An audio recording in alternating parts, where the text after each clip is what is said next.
कहते हैं कुछ खिड़कियां बाहर की ओर नहीं खुलती, वो खुलती है अंदर की तरफ। ये कहानी है सुमित की। शहर की तंग लाइफ से परेशान होकर वो कुछ दिनों के लिए मिसेस देशपांडे की हवेली आता है। ये हवेली देहरादून के हिल पर है और बहुत पुरानी है। कहते हैं ये 200 साल से भी पुरानी है। मिसेस देशपांडे ये हवेली का रूम रेंट पर देती थी। हवेली पहुंचकर सुमित मिसेस देशपांडे से मिलता है। बात करने पर वो हवेली की हिस्ट्री बताती है। जब सुमित हवेली में जाने लगता है तो मिसेस देशपांडे उसको एक चेतावनी देती है, कुछ भी हो जाए हवेली की विंडो को कभी नहीं खोलना, क्योंकि उसको जो भी खोलता है उसके बाद वो कभी मिला नहीं। सुमित मुस्कुराकर बोलता है, आज के टाइम भी आप सब इन बातों पर यकीन करते हैं। और वो हवेली में चला जाता है।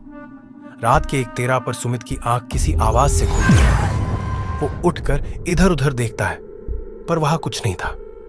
सुबह उसकी नजर सामने लिखे शब्दों पर जाती है, 1:13 यू आर नेक्स्ट। सुमित डरता है, फिर इसको किसी का मजाक समझकर इग्नोर कर देता है। दूसरे दिन सुमित दिन भर घूमने के बाद सो जाता है और तभी घड़ी फिर से 1:13 बजाती है। इस बार आवाज इतनी तेज होती है, वो दरवाजे की तरफ जाकर सुनने की कोशिश करता है पर उसको कुछ सुनाई नहीं देता। वो बहुत डरा हुआ होता है। आज तीसरी रात को वो जागने का फैसला करता है। उसे नींद नहीं आ रही, बस आज इस रहस्य का पर्दा फाश करना चाहता है। तभी दीवार पर लिख जाता है, यू आर नेक्स्ट। सुमित को कुछ समझ नहीं आ रहा था।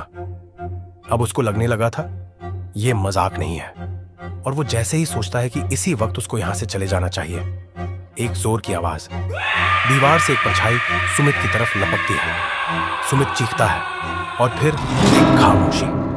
दरवाजे के बाहर से मिसेस देशपांडे आवाज सुनने की कोशिश करती है, पर अंदर एक डरावनी खामोशी थी। मिसेस देशपांडे के चेहरे पर एक रहस्यमयी मुस्कुराहट थी। अगले दिन वो उस कमरे में जाती है। जमीन पर सुमित का मोबाइल था, जिसकी स्क्रीन पर 1:13 लिखा था। वो मुस्कुराती है। क्या है इस हवेली का राज? क्यों लोग उस विंडो को खोलने पर गायब हो जाते हैं? वो काला साया किसका है? और मिसेस देशपांडे को सुमित के गायब होने का फर्क क्यों नहीं था? ये सब अजीब सी पहेली जैसा था। आज फिर मिसेस देशपांडे किसी का इंतजार कर रही थी। फिर कोई आज उनकी हवेली का रूम रेंट पर लेने आ रहा।